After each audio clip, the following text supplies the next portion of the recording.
Okay, hai, Assalamualaikum. Ayah sini.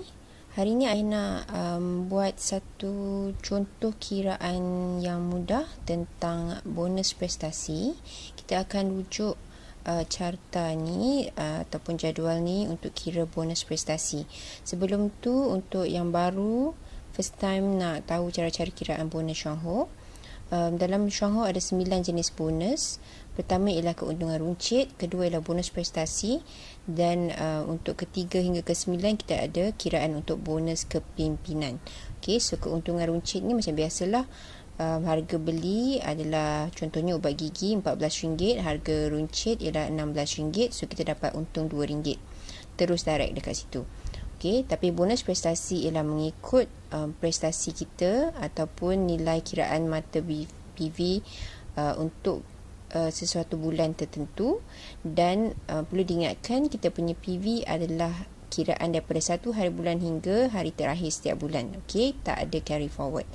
Okey, so sebenarnya Ayah nak menjawab soalan downline Ayah tentang macam mana nak kira bonus. Ada yang tak faham konsep MLM sebenarnya. Adakah dia kata kalau PV, group PV ni semua punya PV ni tambah kita punya PV ke? Lepas tu kalau kita tak beli barang tapi downline semua beli barang, kita dapat point ke?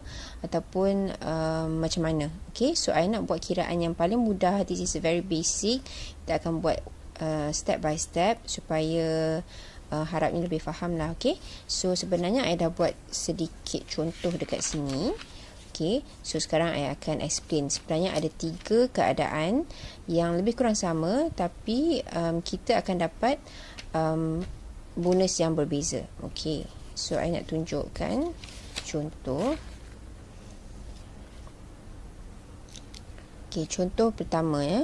So 3 keadaan yang sama ni sebenarnya apa yang sama ialah sekiranya kita atau upline lah, you ni kiranya upline ataupun diri kita sendiri lah. Okay, sekiranya kita pada bulan tersebut tidak membeli apa-apa produk, maksudnya tak ada PV. Okay, tapi dalam 3 situasi yang berbeza, kita akan dapat 3 outcome yang berbeza. Okay, so situasi pertama ialah kalau kita tadi tak ada PV tak ada PV, kosong. Katakanlah kita ada seorang downline, dan downline ini dia membeli jumlah produk sebanyak 400 PV. Okey, so kalau kita rujuk pada kita punya carta ni, 400 PV kita dapat 4%, betul? Okey, so maksudnya 400 PV ni dia akan dapat 4%. So kita dapat berapa? Cara nak kira dia ialah kita, you akan dapat, kita kosong kan, tapi total PV kita ialah 400, group PV group PV. So kita akan dapat 4% juga sebenarnya. Kita entitled to get 4%. Okay, tapi 4% darab berapa? Darab kosong PV. So kita dapat kosong lah, kita dapat apa-apa. Okay, tapi A dapat berapa? A akan dapat 4%, sebab dia dapat 4% kan, 4% terhadap 400 PV. So A akan dapat RM16. Okay, ini adalah keadaan pertama. Faham kan? Okay, senang je. Maksudnya ni adalah satu contoh situasi di mana downline boleh mendapat bonus yang lebih daripada upline.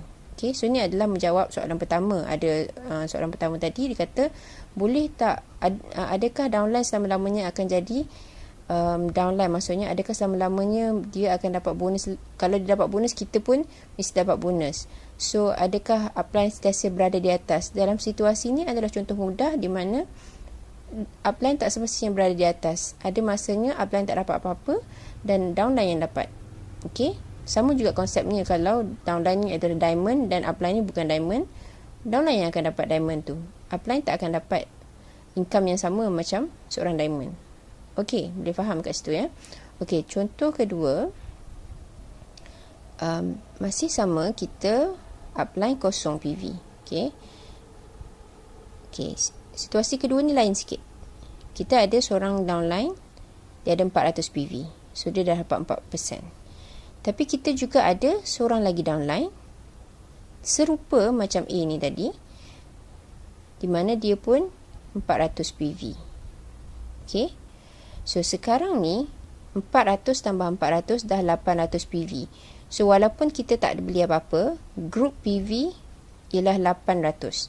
800 kalau rujuk dekat sini, 800 PV, kita layak dapat 8% kan. So, kita tulis kat sini, kita dapat 8%. So, yang ni 4% sebab dia 400 PV, 4% 400 PV. Okay. So, cara kira macam mana? Kita kira U1 dulu. U1 ialah 8% kali kosong. Sebab kita tak boleh apa-apa Okey. Faham Okey, sekarang ni sebab kita ada 2 downline dan kita punya percentage ialah 8 dan percentage dia adalah 4 lain.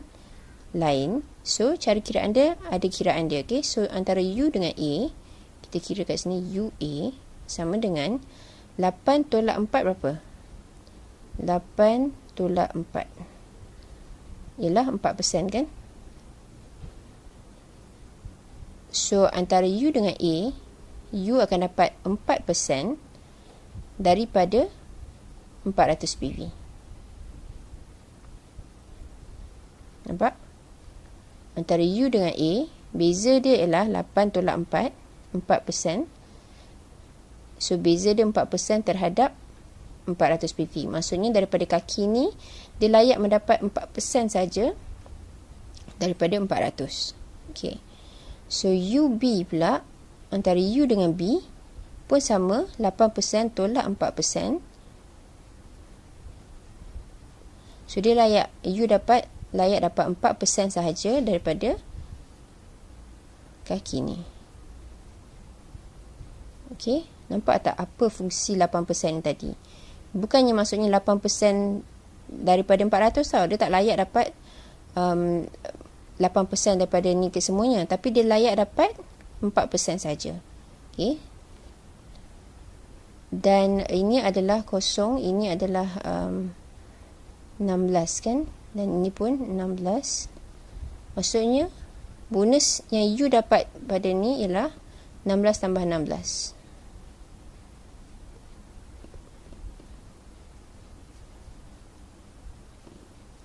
A dapat berapa? A masih macam sebelum ni, sama je, 4 times 400. 4 times 400 PV. So, A tetap dapat RM16. B pun sama, dapat RM16. Bezanya pada kita. Tadi kita tak beli apa-apa produk, kita dapat kosong. Sebab kita ada seorang je downline. Sekarang kita dah ada 2 downline yang similar, dia punya pembelian 400 PV, 400 PV. Kita masih tak beli apa-apa produk, tapi kita dah dapat RM32. Downline kita tetap dapat apa yang dia belilah, RM16, RM16. Okey, faham setakat ni? Okey, ada lagi satu situasi ketiga, lebih kurang sama tapi lain sikit. So, ni U kosong. A beli produk 400 PV, 4%. B pula, kali ni B beli 200 sahaja. Dan ada kawan baru C beli 200 sahaja. So, kalau kita tengok daripada carta bonus prestasi, kita tahu untuk layak dapat 4% mesti 400 PV. So, kalau kurang daripada 400 tak dapat kan. So, dekat sini B dengan C tak ada bonus prestasi. Okay, kosong-kosong. Okay, sekarang macam mana nak kira? First ialah U1. Sama 400, 600, 800. Tambah semua 800 PV kan. So, 800 PV maksudnya kita punya kelayakan kita adalah 8%. Sama juga kira setiap satu kaki. So, U1 ialah kosong sebab 8% kali kosong. Faham dah kan? The first one ni. Okay. Sebab kita tak beli apa-apa. Okay. So, maksudnya kalau kita beli apa-apa kat sini ialah 8% darab apa yang kita belilah. Okey, faham So untuk ini contohnya ialah kosong. So antara U dengan A pula. 8 tolak 4 berapa? 4% kan? So untuk kaki ni kita dapat 4% terhadap 400. 4% terhadap 400 PV, which is tadi kita dah kira RM16. UB pula. Faham tadi? Okey, UB pula. 8 tolak kosong. Dia tak ada bonus kan? So 8 tolak kosong. So dekat kaki ni kita layak dapat full 8% terhadap 200. 8% terhadap 200 PV. RM16. Betul? Dan UC 8 tolak kosong, kita layak dapat 8% terhadap C punya PV. So, berapa yang kita dapat sebenarnya untuk bulan ni? Untuk keadaan yang macam ni, kita dapat RM48. A dapat berapa? A tetap dapat RM16 macam biasa. Yalah, sebab dia pun statik kat situ dia seorang je. Maksudnya dia tak ada percambahan lagi lah. Kalau ada percambahan, dia akan jadi macam ni juga. Okay, so ni I buat contoh yang macam ni lah keadaannya. So, ini adalah rumusannya ialah dalam Shuangho is all about networking. Lagi banyak kita bantu orang, kita dapat inilah maksudnya. Lagi banyak kita bantu orang, mula-mula kita bantu seorang je, kita tak dapat apa-apa kan. Kita bantu 2 orang, kita dapat RM32. Kita bantu 3 orang, kita dapat RM48. Nampak? Okay, so ini adalah penerangan ringkas nak bagi you all faham macam mana kiraannya. Okay, macam mana nak kira setiap kaki tu, macam mana, berapa banyak kita ambil daripada, maksudnya bukan kita ambil lah, macam berapa banyak company bagi kita punya commission, okay, mengikut prestasi kita. Dan apa tadi nak cakap tu je lah kot. Terang, faham okay, ini adalah cara mudah untuk nak base untuk satu situasi di mana kita tak boleh apa-apa barang, tapi kita boleh dapat ni. Dan juga sebenarnya samalah kalau kita ada PV pun, kita just masuklah dekat the first line ni, berapa persen darab PV kita, itulah apa yang kita dapat. Okay. Apa-apa boleh rujuk carta di sini. Nak tahu berapa persen kita dapat tiap-tiap bulan, berapa persen setiap kaki downline kita dapat. Okay. Kalau apa-apa pertanyaan, boleh WhatsApp saya. Klik saja link dekat description di bawah. Thank you.